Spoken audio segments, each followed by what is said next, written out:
Pendant que certains s'amusent, les droits des travailleurs reculent en France, qui enregistre son plus mauvais classement selon la Confédération syndicale internationale. Oui, Maud, dans l'Hexagone, le déclin des droits est caractérisé par une répression des militants syndicaux et des restrictions imposées aux manifestations. Constate l'organisation, c'est le CSI. Donc, bon, moi je veux bien... Non mais je ne conteste pas, les travailleurs voient leurs droits reculer dans le monde. Alerte le lundi 1er juin la Confédération syndicale CSI. Les grandes démocraties comme les États-Unis ou la France ne sont pas épargnées par ces répressions. Signe que la crise est devenue systémique, s'alarme l'organisation dans la 13e édition de son indice CSI des droits dans le monde.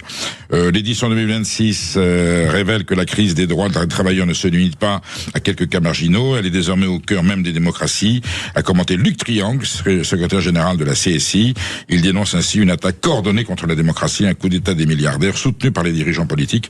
Les travailleurs sont dépouillés de leurs droits et réduits au silence, et les économies sont manipulées au profit d'une poignée de puissants. Ça peut être vrai. Et alors il explique également que depuis que les partis dits d'extrême droite prennent de l'ampleur au niveau électoral, eh bien les droits du syndicalisme reculent et que le syndicalisme recule.